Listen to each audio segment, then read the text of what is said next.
Just to provide a brief overview of the stimulus money that the city received, approximately $611 million starting back in September 2009. To date, reporting period through the end of May, I'm pleased to announce that the city has spent a little over $300 million in the community, which represents about 49% of the amounts that were obligated to the city of Los Angeles. In addition to that, if you factor in the amounts that are earmarked or obligated in the form of contracts, salaries that will be spent through the end of the grant periods, as well as related costs and materials, that would take the actual obligation and spent up to about $500 million, or 83%. That would leave just a little over $1 million that's still to be spent or identified for expenditures.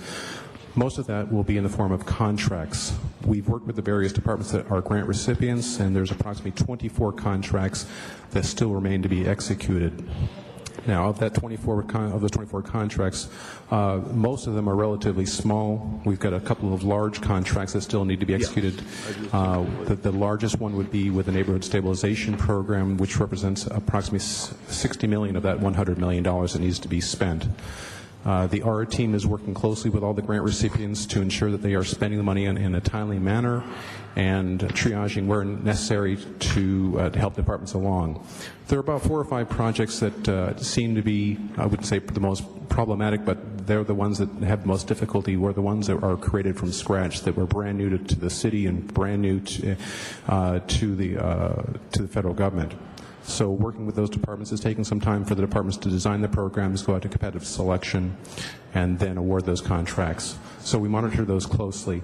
Now, as we're now 21 months into a 36-month grant period, we're starting to see audits, requests for audits. The Department of Energy just recently met with the grant recipients of energy efficiency conservation grant programs, that as they begin auditing the expenditures and how we're programming those funds. So far it's looking good as far as from that meeting, but we know that there's going to be other audits in the future taking place. So we're working closely with the departments also to ensure that they are have the necessary controls in place to spend those monies. Now, we've had a couple of site visits as well that is quite exciting. We had a recent visit from the chair of the FCC, as well as the Broadband Technology Opportunities Program.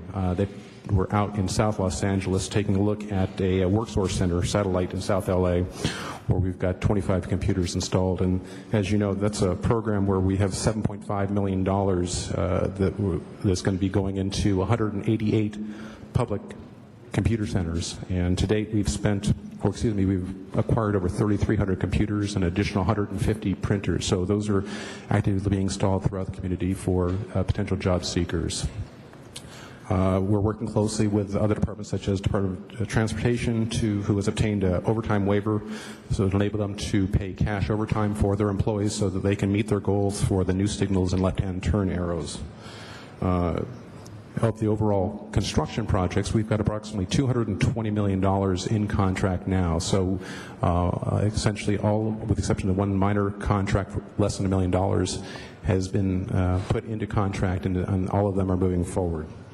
And beyond that, I'll turn over to Jim, who wants to speak specifically to the White House. Let me just ask you one question. Yes. I know over time when we've had these meetings, we've had different criteria as to the job count. Have we solidified that and have a consistency in the sense that we're basically comfortable with what we are counting as jobs and the sense of creation of jobs and things of that nature? Well, yes, we've solidified how it's going to be tracked. Do we agree with it? No. Okay. The OMB has provided specific guidelines, and there were 3 different iterations of how to calculate that. And quite honestly, the way they calculate it is on a monthly basis. That does not give a full picture of how grant recipients are actually creating jobs in the community. So it's just on a month-to-month basis, and it's not cumulative. So what we've been doing in the mayor's office is taking the raw numbers. This is not something we're reporting to the federal government, but this is just raw numbers that I think people can put their arms around. Through end of May, there's been $4.77 million hours that has been paid out of ARA. That, if you were to factor that in just full-time equivalents, or 20,080, which would be a full-time job, that puts you close to 2,300 jobs that have been created through this program. So I know that's not the answer you want to hear, but there's two sides of it. There's the OMB, which is the federal requirement, and then there's what people can really put their arms around, how they rationalize and comprehend jobs being created, and that's really through the full number of hours created and then divided by a full-time equivalent job. Okay, but on the cumulative figure, are we keeping that for our own benefit? Yes, we are. And that's what we communicate out, Councilman, in our stimulus at a glance, because we feel that that's a better representation of the amount of money and jobs that are created in the community. Okay. And then, I may have missed it, but you mentioned we had about 3 or 4 issues that may be problematic. Can you just give us? Well, certainly. And again, it goes back to programs that are brand new, such as weatherization, which is a small amount of just about $8.3 million, and we've had several discussions on that.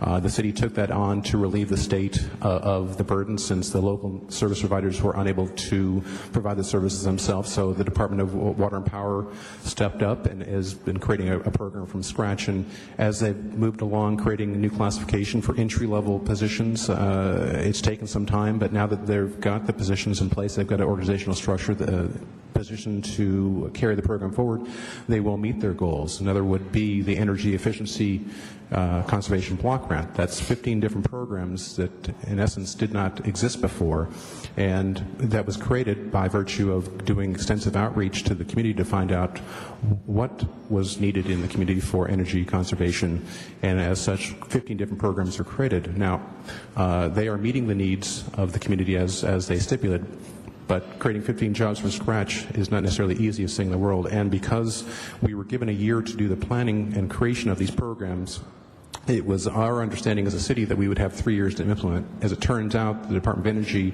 subsequent to the city designing these programs, turned around and said that, well, actually, you only have 2 years, so we're under the gun there. So those are all problems here and there, and obviously the neighborhood stabilization program with $142 million, the House Department or the city are home builders, and that's essentially what they've become, acquiring foreclosed properties, dealing with the real estate agents to try to buy properties off the banks and rehabbing them and selling them. So this is a new venue for the city. So there's I wouldn't say the problems, but they're exciting programs. It takes some time for these programs to be developed and implemented. And my final question is that on the weatherization, did we ever get the information that Mr. Alarcon was concerned about, in the sense of whether it was nonprofits or DWP, and get that full list? Right. Mr. Clark and myself met with Ron Nichols and his staff, and they are poised to come back, I believe, the next ARA committee with a full report back on the questions that were raised by Councilman Alarcon and the rest of this committee. Thank you. Go ahead, please, if you want to continue. Good morning. Jim Clark, Director of Federal Relations, the Mayor's Office. I wanted to, if you've been following, and I'm sure you have, the debate that's been going on in Congress this week about the debt ceiling, one of the objections that the Republicans have raised is that the stimulus program that was pushed by the Obama administration hasn't contributed to anything and just added to our deficit. And so throughout the White House has been very concerned about wanting to showcase, in fact, that is not the case, that the stimulus has had a major impact in this country, and in terms of creating jobs and creating innovative programs and helping raise the quality of life for people that otherwise would fall through the safety net. As a result of that, the White House Office of Strategic Engagement is embarking on a set of tours that they're going to be taking to various cities around the United States, and they've asked to come here to Los Angeles to look at what the impact of the stimulus has been on a portion of Los Angeles. And what we've decided to do is to select South LA as a site to show them all of the various programs that we have. And we have well over 50 ARA programs that have an impact within South Los Angeles, whether it be in the employment and training or public services or brick and mortar or public safety or energy efficiency or all of those areas. So we plan to showcase how those interact. That's going to be on August the 10th and then they'll be staying over for some meetings on the 11th. Mr. Parks would invite you or your staff that would like to be involved in the tours that we're going to take them on to be able to participate in those. But we think we have a good story to tell about how we've been able to leverage these various programs and really help put people back to work in South Los Angeles. So I wanted you to be aware of that. On the issue of the debt ceiling, as you know, too, the President was on television this morning indicating his frustration at the lack of an agreement. It seems like now that they're focusing on what maybe Senator Reid and McConnell can put together in the Senate. However, if they are unable to reach an agreement on the debt ceiling, that will have an impact, as you know, on the City of Los Angeles. From a standpoint of ARA, it could have an impact on us in terms of our reimbursements from the federal government for grant programs. As you know, all of the ARA grants that we get more or less are reimbursed. So we go do the work and then we submit the invoices and we get paid for it. Those could be one of the items that gets delayed as they try to figure out which bills to pay and which ones not to pay. It could also have, and I know we're going to take a look at this later on, could have an impact also on maybe our interest rates that we would have in our bond rating. The QECBs are in fact designated. There's a set bond rating or an interest rate that's designated in the ARA legislation. However, that is backed by the full faith and credit of the United States. So there could be some impact there that we need to take a look at. On an aside issue, I know that Mr. Parks is always interested in what we're looking at in terms of the green taxis and clean cities. I'm still continuing to follow that to see if we have the grant opportunity coming out. I just mentioned that the latest issue of Clean Cities Now that's published by the Department of Energy has a good story about several cities, including the city of Los Angeles, in the efforts that they're doing to move forward on charging stations for plug-in vehicles. So there's a nice article talking about the work that LADWP is doing with respect to plug-in vehicles here in Los Angeles. And the last item I had is, I'm not sure when you're planning the next ARA meeting, but I know that there are two items that were unable to be on the agenda today because we were waiting for CAO reports. And those are items, one has to do with some issues pertaining to our JAG grant that need to come before you, and we also have an issue on the Green Building Advisory Task Force with their recommendations as well too. I'm wondering, are you planning to schedule another meeting in August? We should be able to. There's a recess that doesn't begin until the 20th of August, so we should be able to schedule something before. That would be good if we could do that. Okay. Great. That's my report. Okay. Thank you both. Appreciate it. Let me ask one question. On the money for that we have grants or our money that CRA has been designated, is all of that tied up into their current issue with the state in the sense of waiting for our council to opt in or opt out? So is that most of that money is on hold until that time, or if they do not have contracts in place? Councilman, the CRA has contracted out, I believe, 95% of those funds already, and they're not subject to any type of payback to the state. Okay. Thank you. Okay. Thank you. If we can take up item number 1, please, or number 2, excuse me. The department has submitted a status report on the Energy Efficiency and Conservation Block Grant. Okay. Come on down. Good morning. Good morning. My name is Mark Hoffman. I'm with the Community Development Department and here to provide you with our monthly report on the Energy Efficiency and Conservation Block Grant. The EECBG grant, as it's known, totals $37 million provided by the Department of Energy. The city, about 2 years ago, decided through a community process to allocate these funds to about 15 different projects which are administered by 8 city departments and 1 agency, the CRA. The projects, as indicated on attachment A, shows the progress with these 15 projects. When CDD was asked to step in as the administrators of the grant about a year ago when the Department of Environmental Affairs was eliminated. There was roughly $100,000 of this grant spent, and now 12 months later, there's over $11.5 million spent. As Mr. Cervantes just indicated, many of these projects were very unique, both for the city and for the country, and so there's been a little time taken to plan them and execute them correctly, but they are now ramping up, and as indicated on the report, they're all making good progress. The three largest allocations are for the General Services Department, which will be doing municipal retrofits. Secondly, the DWP, which has 5 different major programs ranging from nonprofit outreach to the community about energy efficiency to retrofits of nonprofits to incentives for residents of the city of Los Angeles. And then the third largest departmental allocation is the Department of Housing, which has over a dozen low-income housing projects which are making energy efficiency retrofits for the benefit of their residents. There are a number of other very interesting projects. CRA is trying to get the commercial sector interested in energy efficiency, since the commercial sector is one of the largest users of energy both in the city and the country.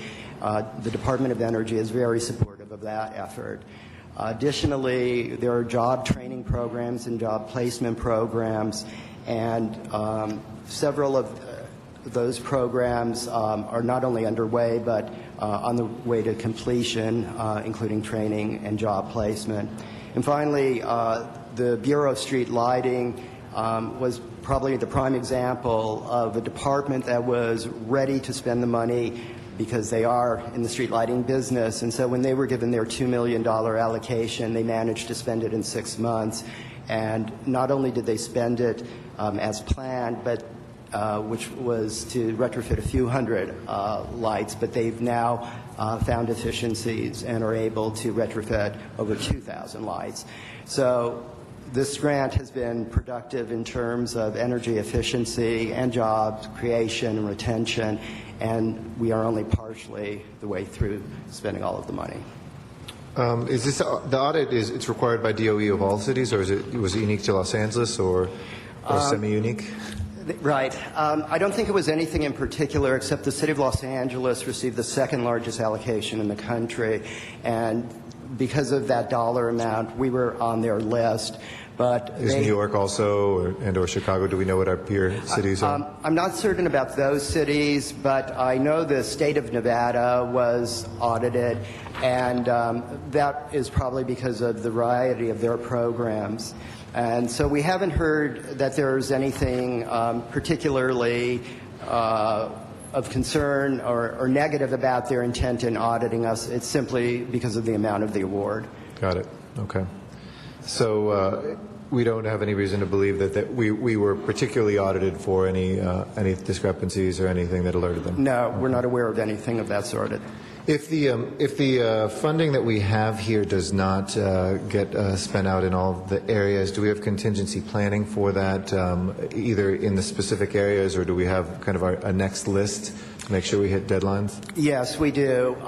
As indicated, we know that the Bureau of Street Lighting can get organized and spend the money quickly, and additionally, the port has said that their project, which is funding a few different things, namely energy efficient vehicles, they can use more money for buying more vehicles.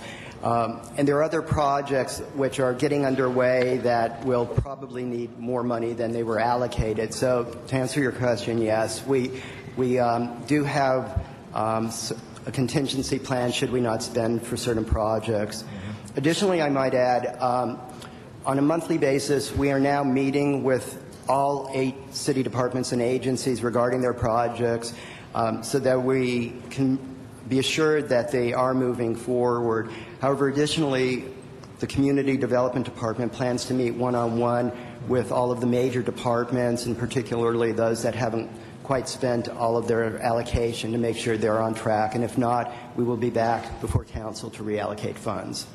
Is your belief, do you know if water conservation, especially tied into, our energy consumption to bring water here to Los Angeles, but is water conservation at all anything that qualifies? I believe it does. The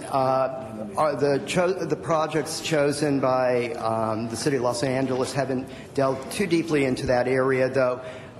We are going to have part of our summer youth working in that arena and learning about that subject. So it is one of the areas that we could program money for. I'd like to direct you, if you may, to intersect a little bit with the Bureau of Sanitation, as add also to the list should we have excess funding. Development right now, our trash bins, our recycling and regular bins. Our manufacturer has worked with us to create a new colored bin that actually has a place where you can put downspout in your house to capture rainwater. And we've looked at it. We've actually developed with the Hollywood Beautification Team, one of our partners, doing some of our energy efficiency and conservation block grant money. But essentially for every home to have these, they looked at it's about a 7-year return on investment for any household to be able to conserve water. It reduces our water use throughout the city to be able to use that in our homes for irrigation. And really the problem now is where do we get the money to?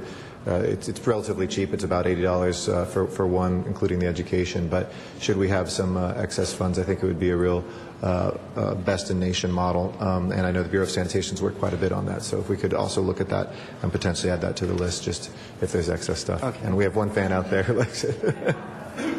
Thanks. Mr. Parks, any questions? Okay. All right. Thank you very much for the update. We appreciate it. And let's turn to our Homelessness Prevention Rapid Rehousing Program report. Item number 3. Good morning.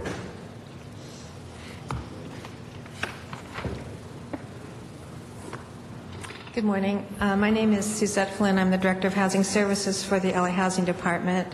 And one of the programs I oversee is the Homeless Prevention and Rapid Rehousing Program, or HPRP as we call it. And as you know, it was funded under the Federal Recovery Act. The city received about $29.4 million for the 3-year program, which started on August 26th of 2009, and it will terminate on August 29th of 2012. One of the primary program requirements was that we expend up to 60% of the funds within 2 years, which will be the 26th of next month. And I'm happy to report that we have expended 61% of the funds as of June 30th, which is about $17.9 million. The HPRP program has been a very successful collaboration between the City Housing Department, the Los Angeles Homeless Services Authority, the Housing Authority, and several nonprofit organizations, including the Legal Aid Foundation, LA Family Housing, People Assisting the Homeless, Special Services for Groups, and Shelter Partnership, who has been a very good technical advisor throughout the program. As is obvious, the city was a grantee for HPRP, and we contracted almost all of the money except for about $500,000 to LASA, who in turn subcontracted most of the direct services to the agencies that I mentioned. LAHD provides program oversight and management. We conduct on-site fiscal program program monitoring, and do all the reporting to the federal government. As the program name suggests, there are 2 main elements to HPRP. The first one is homelessness prevention, which is carried out by the Legal Aid Foundation. The services that are provided under this part of the program include negotiations with landlords for tenants who have received eviction notices, financial assistance, which includes up to 6 months rent and utility arrears so that they can stay in the apartment that they live in, and then they will also help with rent going forward, and then there's always supportive services. The rapid rehousing part of the program is for people who are homeless and their families, and it's carried out by 4 main agencies that are termed in this program regional coordinating agencies. This program provides help with locating housing and also financial assistance, including rent and move-in costs, and then supportive services as well. This particular program has some things I'd like to highlight. It had a small vehicular outreach program, which was unique, and that was carried out by PATH, the agency called PATH. And what this program did was they sent people out to make contact with families and people who were living in their cars. And they would do a primary assessment, and they did end up, I think there were 86 people who actually did get homeless prevention services, rapid rehousing. The other thing that this program did was they actually did site visits to hotels and motels where people are living who cannot afford to, mostly can't afford the move-in costs, and they also did on-site visits and enrollments to emergency and transitional housing locations. And then finally, the Housing Authority, what they provided for us, it was a great service. We are required by the program to do rent reasonableness for the new housing and habitability inspections. So they did both of those. They also conducted the final lease negotiations, and then they provided the payments to the property owners. This program is really short-term financial assistance, which means that the assistance terminates. And so one of the primary things that has to be done is that people have to be assessed initially for their ability to sustain the rent afterwards so that they don't get evicted. Most of the assistance was in the 3 to 12 month range, and people are assessed every 3 months for ongoing needs. Basic eligibility requirements for this program: that you be homeless or that you be at risk of homelessness, you live in the city or that you did live in the city prior to becoming homeless, that you are very low income at 50% AMI, which is $29,000 for one person, or $42,700 for a family of 4. So some of the statistics of people we've helped through the end of June: we provided assistance to 7,902 individuals. That's 4,052 households, which is 90% of our goal for the whole 3-year program. And that's split about half and half between the eviction prevention and rapid rehousing, with a little more in the rapid rehousing. We've helped about 650 veterans. And how many veterans was that? Pardon? How many veterans did we? About 650. And a lot of that is through move-in assistance, or for people, veterans who have what they call the VASH vouchers. Right. Yeah. So we've created 107 jobs in this program, 28 in government, 75 in the private sector. And because the program has been so successful, we are in the process of winding it down right now. So as of August 1st, we will not be accepting any more new enrollments. 99% of all the funds have already been encumbered, and if some of those funds become available, then there will be some short-term assistance provided, and that assistance will be prioritized to veterans, people with disabilities, families, and seniors. And then just in closing, I would like to just give you one client story. This is an 82-year-old woman who served in the U.S. Air Force during the Korean War. She lost her housing 2 years ago because she couldn't pay the rent. And one of our regional coordinating agencies, she came to one of those agencies, worked with a case manager who contacted a service officer at the Veterans Administration, and they assisted the client in getting an increase in her VA pensions, which had not been increased for 20 years. In addition, we, through HPRP, she was eligible for assistance with her security deposit, and she received a VASH voucher. So the client is now in housing and hopes to be stably housed for the rest of her life. Okay. Do you have any questions? Thank you for the report. I was outside my district office a few months ago and ran into a woman that I had met at a community meeting a few years before. And she was there with her high school-aged child, and we started talking. I asked her how she was, and she said, "I've had better days. I spent the last night in a homeless shelter in a different part of the city. My son goes to high school down the street. We lost our housing, and I'd sure like to get back somewhere in the neighborhood so he could go to school tomorrow at his school." and we were able, working with folks, to be able to get her back into housing and to get the family back on track. She had lost her job and she lost her apartment because of it. So thank you for telling that story. I was almost going to yell attention on deck when the Admiral walked in, and we'll be hearing more from Admiral Beeman in a moment. We have the commander of 3rd Fleet here for Navy Week, but I'm really glad to hear the work that you're doing with our veterans as well, and the participation of the Veterans Administration. We did a recent inventory of homeless individuals who are in the Hollywood area, and as you know, we didn't just count them, we learned all their stories, and had the unfortunate task of having to rank who was closest to death on the streets to be able to, one at a time, try to take them off the streets and put them back in housing and get their lives back on track. And so far, we've been able to do that with a number of people.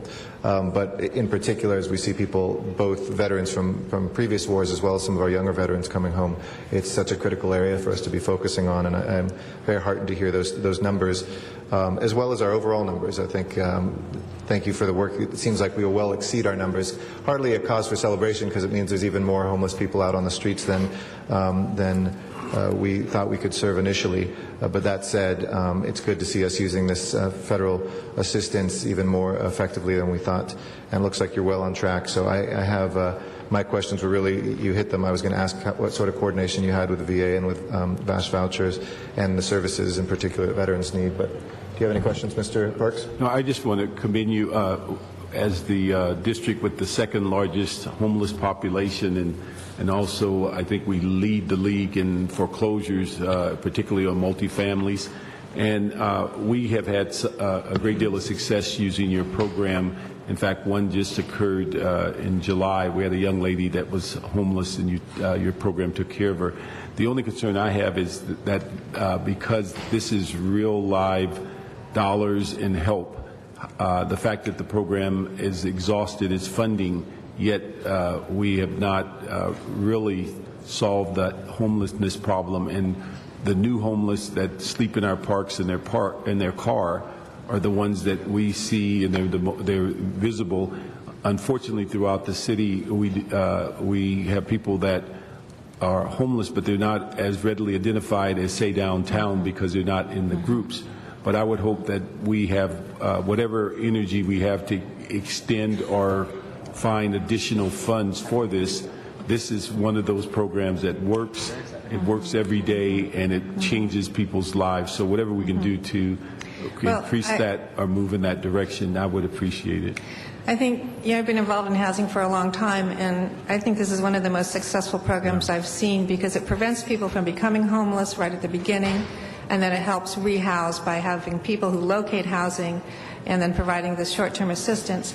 It is a 3-year program, so obviously the money is over, but what it will do is it provides us a framework to look at how we spend our current homeless dollars and to try to incorporate the successes of these programs into our future programs. Let me ask Mr. Clark, do we have the ability to, on programs that, and I know this on item 2, there's some reprogramming and things of that nature, and I know all of these funds have earmarks very specifically, but any way that we could look towards either reprogramming what we've already received, or is there an opportunity to extend this program because of its overall success? We'll definitely look into that. There may be an opportunity. It's difficult to move, because these funds are siloed, to move one program funding over to another, but there may be additional funds that aren't being used somewhere else in the country on this program that we could go after, and we'll definitely look at that. I really, really appreciate it, because we use it routinely, and it actually works, and you're finding people that are being given some comfort as they get themselves on their feet. Okay. Thank you, Mr. Parks, and thank you very much for the presentation. Do we have any public comment cards? Okay. So this will we will adjourn our meeting of the Ad Hoc Committee on Economic Recovery and Reinvestment. The City Council meeting will begin in about 10 minutes. I know we've got not only full chambers here, but overflow into the Public Works room and out into the forecourt for the discussion we will be having later on the Convention Center and the proposed stadium. We do have, as is normal on Fridays, a number of presentations, as you may notice from the front pews here, including a celebration of Navy Week here in Los Angeles. So we probably will not get to the item of the Convention Center and football stadium until about, I would say, somewhere between 11 and 11:30, because we begin with those special commemorations and presentations. So sit tight. For those of you who are in standing room only, stand tight, and we will be back shortly. This meeting is adjourned, and we'll begin City Council in a few minutes. Thank you.